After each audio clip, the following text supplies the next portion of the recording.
Book 16. Argument. The sixth battle, the acts and death of Patroclus. Patroclus, in pursuance of the request of Nestor in the 11th book, entreats Achilles to suffer him to go to the assistance of the Greek with Achilles' troop and armor. He agrees to it, but at the same time charges him to content himself with rescuing the fleet without further pursuit of the enemy. The armor, horses, soldiers, and officers are described. Achilles offers a libation for the success of his friend, after which Patroclus leads the Myrmidons to battle. The Trojans, at the sight of Patroclus in Achilles' armor, taking him for that hero, are cast into the uttermost consternation. He beats them off from the vessels, Hector himself flies, Sarpedon is killed, though Jupiter was averse to his fate. Several other particulars of the battle are described, in the heat of which Patroclus, neglecting the order of Achilles, pursues the foe to the walls of Troy, where Apollo repulses and disarms him, Euphorbus wounds him, and Hector kills him, which concludes the book. So warred both armies on the ensanguined shore, while the black vessel smoked with human gore. Meantime Patroclus to Achilles flies. The streaming tears fall copious from his eyes, not faster, trickling to the plain below. From the tall rock the sable waters flow. Divine Pelides, with compassion moved, thus spoke indulgent to his best beloved. Patroclus, say what grief thy bosom bears, that flows so fast in these unmanly tears. No girl, no infant, whom the mother keeps from her loved breast, with fonder passion weeps. No, not more the mother's soul, that infant warms, clung to her knees and reaching at her arms, than thou hast mine. O tell me, to what end thy melting sorrow thus pursued thy friend? Grievest thou for me, or for my martial band? Or come sad tidings from our native land? Our fathers live, our first most tender care. The good Menetius breathes the vital air, and hoary Peleus yet extends his days, pleased in their age to hear their children's praise. Or may some meaner cause thy pity claim? Perhaps yon relics of the Grecian name, doomed in their ships to sink by fire and sword, and pay the forfeit of their haughty lord. Whate'er the cause, reveal thy secret care, and speak those sorrows which a friend would share. A sigh that instant from his bosom broke, another followed, and Patroclus spoke. Let Greece at length with pity touch thy breast, thyself a Greek, and once of Greeks the best.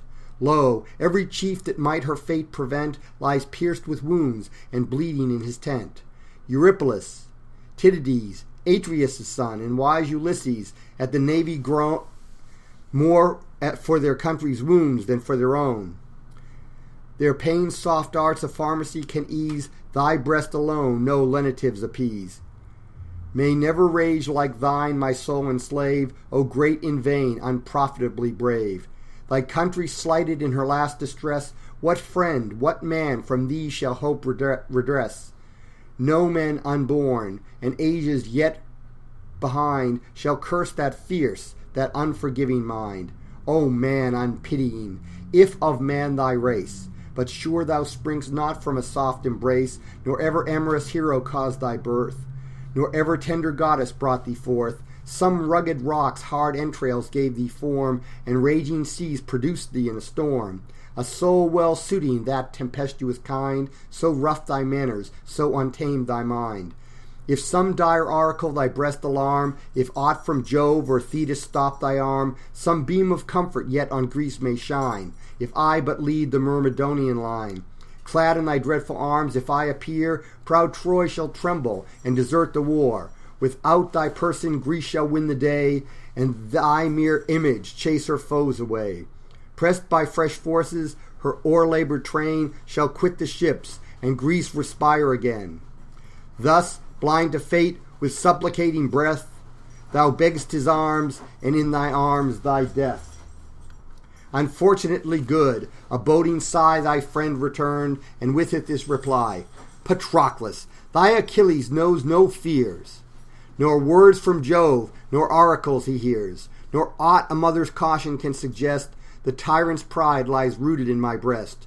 My wrongs, my constant thought engage. Those my sole oracles inspire my rage.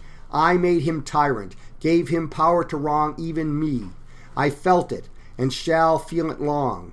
The maid, my black-eyed maid, he forced away, due to the toils of many a well-fought day, due to my conquest of her father's reign, due to the votes of all the Grecian train. From me he forced her, me, the bold and brave, disgraced, dishonored like the meanest slave. But bear we this, the wrongs I grieve are past. 'Tis time our fury should relent at last. I fixed its date, the day I wished appears. Now Hector to my ships his battle bears. The flames my eyes, the shouts invade my ears. Go then, Patroclus, court fair honour's charms in Troy's famed fields and in Achilles' arms. Lead forth my martial Myrmidons to fight. Go save the fleets and conquer in my right. See the thin relics of their baffled band at the last edge of yon deserted land. Behold all Ilion on their ships descend. How the cloud beckons, how the storm impends. It was not thus when, at my sight amazed, Troy saw and trembled as this helmet blazed. Had not the injurious king our friendship lost, yon ample trench had buried half her host. No camps, no bulwarks now the Trojans fear. Those are not dreadful, no Achilles there. No longer flames the lance of Tydeus' son. No more your general calls his heroes on. Hector alone I hear. His dreadful breath commands your slaughter or proclaims your death.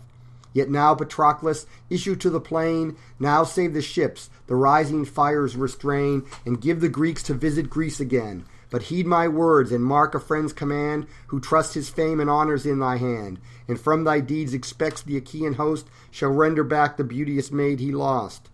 Rage uncontrolled through all the hostile crew, but touch not Hector. Hector is my due. Though Jove and thunder should command the war, be just, consult my glory, and forbear. The fleet once saved, desist from further chase, nor lead to Ilion's wall the Grecian race. Some adverse god thy rashness may destroy, some god like Phoebus, ever kind to Troy. Let Greece, redeemed from this destructive strait, do her own work, and leave the rest to fate.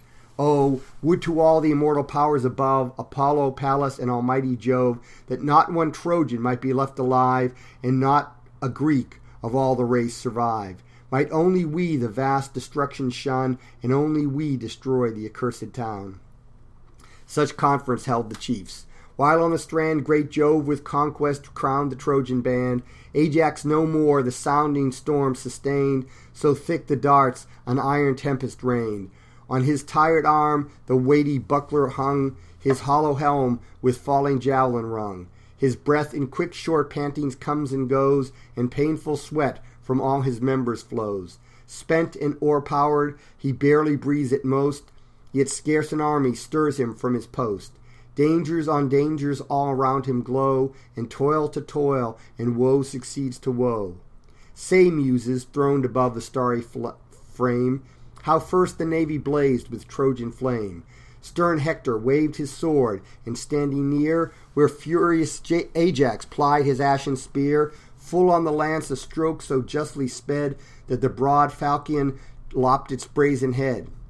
His pointless spear the warrior shakes in vain, the brazen head falls sounding on the plain. Great Ajax saw and owned the hand divine, confessing Jove and trembling at the sign. Warned he retreats, then swift from all sides pour the hissing brands. Thick streams the fiery shower, o'er the high stern the curling volumes rise, and sheets of rolling smoke involve the skies. Divine Achilles viewed the rising flame, and smote his thigh, and thus aloud exclaims, Arm! Arm, Patroclus! Lo, the blaze aspires, the glowing ocean reddens with the fires. Arm, ere our vessels catch the spreading flame. Arm, ere the Grecians be no more a name. I haste to bring the troops, the hero said. The friend with ardor and with joy obeyed. He cased his limbs in brass, and first around his manly legs with silver buckles bound the clasping greaves. Then to his breast applies the flaming cuirass of 1,000 dyes, emblazed with studs of gold. His falchion shone in the rich belt, as in a starry zone. Achilles' shield his ample shoulders spread, Achilles' helmet nodded o'er his head. Adorned in all his terrible array, he flashed around in tolerable day. Alone untouched, Pelides' javelin stands, not to be poised but by Pelides' hands.